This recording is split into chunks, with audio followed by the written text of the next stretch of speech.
এই সুন্দর আচারটির নাম দিয়েছি আমি কুটকুটি আচার, কারণ এই আচারটি দেখতে একদম কুটকুটির মতো লাগছিল। আমার কাছে দেখতে খুবই ভালো লাগতেছিল, আর এটা একদম কুটকুটির মতো মচমচে হয়েছিল। আসসালামু আলাইকুম, ওয়েলকাম টু মাই চ্যানেল। কেমন আছেন আপনারা? আশা করি সকলেই ভালো আছেন। আমি আমরুচ দিয়ে আপনাদের মাঝে আরেকটা আচারের রেসিপি নিয়ে চলে আসলাম।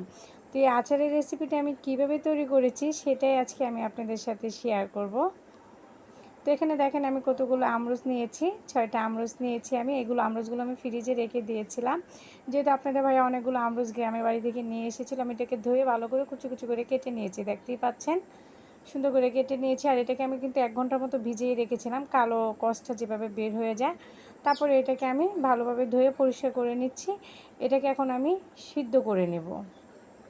দেখতে পাচ্ছেন এটাকে আমি সিদ্ধ করে নিচ্ছি পানি দিয়ে।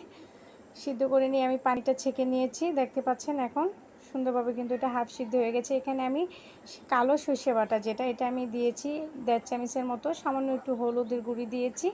দিয়ে এটাকে আমি সুন্দর করে মেখে নেব। মেখে নেওয়ার পরে কিন্তু এটাকে আমি একটা ছেনিতে বা একটা প্লেটে, যেটাতেই আপনারা পারেন সেখানে দিয়ে দিবেন। দিয়ে ছড়িয়ে দিয়ে তারপর এটাকে আমি কিন্তু চুলার নিচে দিয়ে মিডিয়াম জাল দিয়ে শুকিয়েছি, যেহেতু আমার ছাদে আমি যাওয়া হয় নাই। আর দেখেন কত সুন্দরভাবে শুকিয়ে গিয়েছে, দেখতে কতটা সুন্দর লাগতেছে। আপনি কিন্তু এভাবে শুকিয়েও সারা বছর এটাকে রেখে দিতে পারবেন। দেখতে পাচ্ছেন কত সুন্দরভাবে শুকিয়ে গেছে। এখন এটা দিয়ে আমি একটা আচার তৈরি করব। তো দেখেন আমি এটাকে একটা প্লেটে নিয়ে নিয়েছি, দেখতে পাচ্ছেন। এখন আমি এখানেতে কিছু রসুন ব্যবহার করব। দিয়ে দিলাম প্রথম অল্প পরিমাণে সরিষা তেল, তারপরে কুচি কুচি করে কিছু রসুন কেটে দিয়েছি। তারপর রসুনটা হালকা একটু লাল হয়ে যাওয়ার পরে আমি এখানে দিয়ে দেব আমরুচগুলো। সেই আমরুচগুলো দেওয়ার পরে আমি কিন্তু আমরুচগুলোকে মিডিয়াম জালে ভেজে নেব। আপনারা চাইলে এটাকে কম ভেজে নিতে পারেন, যেহেতু আমি এটাকে কুটকুটি আচার বানাবো সেই জন্য কিন্তু আমি এটাকে ভেজে নিয়েছি, কারণ এটা যেভাবে মচমচা হয় খেতে যেন ভালো লাগে।